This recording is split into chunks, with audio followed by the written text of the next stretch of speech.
A few months ago, I made what I thought would be a simple, relaxing trip to Paris with my girlfriend. We were supposed to spend a couple of days exploring the city, trying new places, drinking at little bars, and enjoying some time away from our normal routine. Instead, by the time we left, I wasn't sure whether someone was still watching us. We were staying at a hotel called Hotel Atmospheres. My job allows me to work remotely, so I had brought my laptop with me. I didn't have fixed hours, which meant that whenever my girlfriend wanted to go somewhere without me needing to work, I could simply close the laptop and join her. But during our stay, there were a few moments when I needed to get something done. The hotel had a lounge area with Wi-Fi, and I would sit there with my laptop while my girlfriend relaxed in our room. That was where everything started. One day, I was sitting in the lounge working when my phone began ringing. It was my girlfriend. I answered and walked into a nearby room where the hotel kept coffee. While we talked about what we should do that day, I poured myself a cup. The conversation lasted only a few minutes. Then I walked back toward the lounge, and immediately, something felt wrong. The chair was still there. The area looked exactly the way I had left it, but my laptop was gone. For a second, I just stood there staring at the empty spot on the table, trying to convince myself I had somehow moved it somewhere else. I hadn't. I went straight to the front desk and asked the woman working there if she had seen anyone leave the lounge carrying a laptop. She apologized, but said she hadn't noticed anyone. I asked if she could check the security cameras. Her answer made my stomach drop. There were no cameras covering the lounge area. She also explained that she couldn't personally control or access the footage from the cameras that did exist elsewhere in the hotel. The manager, who was not working that day, would have to handle it. She offered to submit a lost or stolen property report. I was furious. Someone had walked into the hotel, taken my laptop, and apparently there was nothing anyone could immediately do about it. I left the desk angry and went back to our room, already planning to speak to the manager the following day. At the time, I thought the stolen laptop was going to be the worst part of the trip. I had no idea the person who took it had just gained access to something much more valuable than a computer. My girlfriend tried to calm me down when I returned to the room. She kept telling me there was nothing we could do that night, and that we might as well go out and enjoy the vacation we were paying for. I didn't want to hear it, but eventually, I had to admit she had a point. We turned off notifications on our phones, something we normally did whenever we traveled together. We wanted to spend the day without constantly checking messages. So we went out. We explored a good portion of Paris, wandered through the city, stopped at different places, and eventually did a little bar hopping. For several hours, the stolen laptop barely crossed my mind. Then we returned to the hotel late that night. It wasn't until we were finally lying in bed that I picked up my phone and started checking everything I'd missed. I opened my email. That's when I noticed something strange. Every single email I had received that day had already been opened. Work emails, messages from relatives, everything. At first, I thought maybe I had somehow opened them without remembering.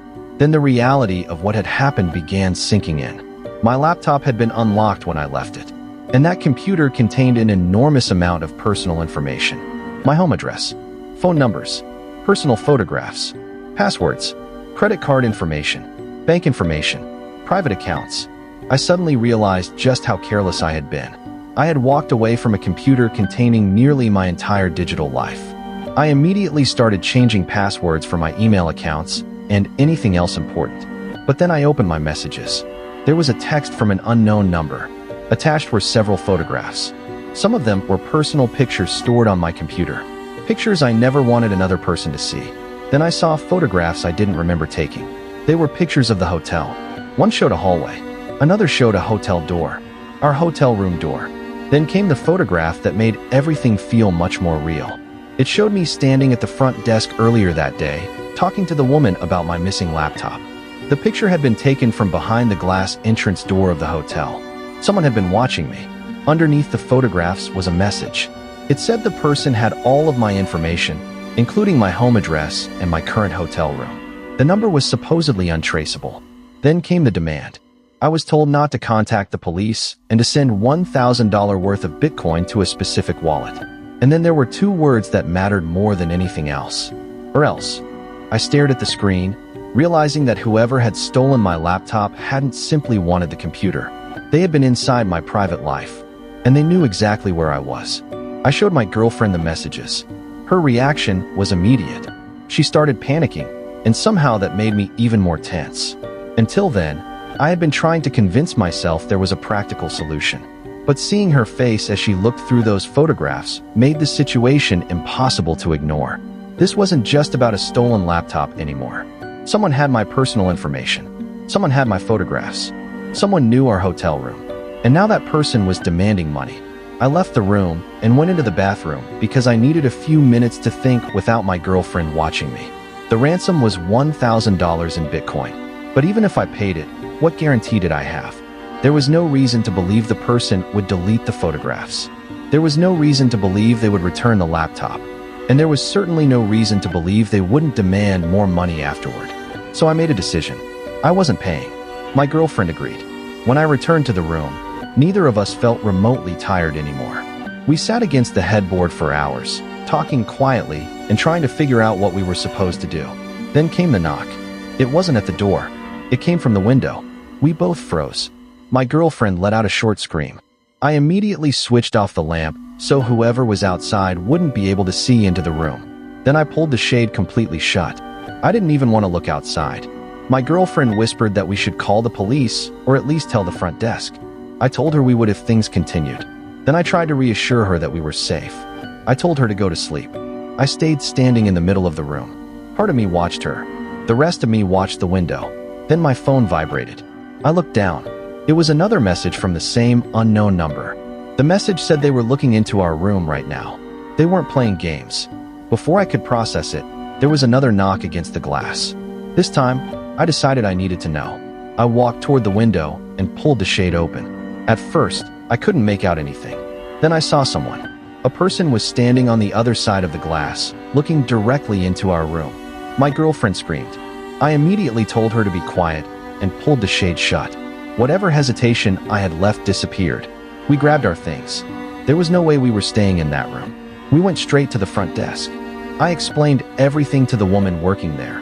The stolen laptop, the messages, the photographs, the ransom demand, and finally the person standing outside our window.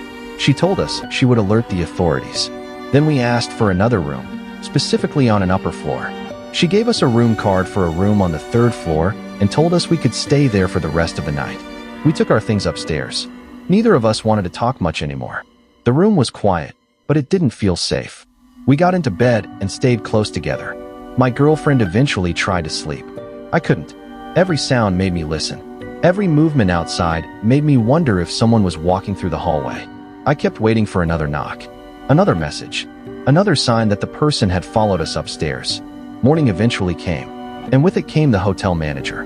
The woman from the front desk told the manager what had happened, and she finally reviewed the security footage from the previous night. The footage answered at least one question. It showed a man wearing a baseball cap. The cap covered almost 90% of his face. The timing was clear. As soon as I had left the lounge to get coffee, the man entered. He went directly toward my laptop. Then he walked out carrying it. There had only been one camera positioned well enough to actually capture him taking the laptop. The manager said she would forward all available footage involving the man to the police. At that point, we were done. We left the hotel. I blocked the number that had been sending me the messages. I tried to force myself to stop thinking about the photographs, the laptop, and the possibility that some stranger had my home address. There wasn't much else I could do. I canceled my credit cards. I changed my passwords again. I secured whatever accounts I could. But the hardest part was knowing that some things couldn't simply be changed. I couldn't change the fact that someone had my name. I couldn't change the fact that they had my address. And I couldn't take back the private photographs that had already been copied. Still, I tried to move on. For a while, I managed. Then, 3 days ago, something arrived in my mailbox. There was no return address. The envelope was addressed directly to me. Inside was a short note. It didn't contain a threat with a long explanation. It didn't need one. It simply said, "I hope you haven't forgotten. I have all of your information still." And suddenly, the entire incident in Paris felt close again. I kept staring at that note. The hotel was thousands of miles behind me, but whoever had written those words didn't feel nearly that far away. They still had my information. That was the part one couldn't escape. Changing passwords could protect my accounts. Canceling my cards could protect my money. Blocking a phone number could stop the messages. But none of those things could erase the information that had already been taken. Someone had my address. Someone had my phone number. Someone knew my name. And somewhere, they still had photographs that had never been meant for anyone else to see. The letter didn't prove what the person intended to do next. It didn't say they were coming to my house. It didn't say they were going to release anything. It didn't even identify who they were. But that almost made it worse. Because the note was enough to remind me that the person hadn't simply disappeared. They wanted me to remember them. I keep thinking back to that first moment in the hotel lounge. I was gone for only a few minutes. I walked away to pour myself a cup of coffee while talking to my girlfriend. When I came back, my laptop was gone. At the time, I thought I had been unlucky.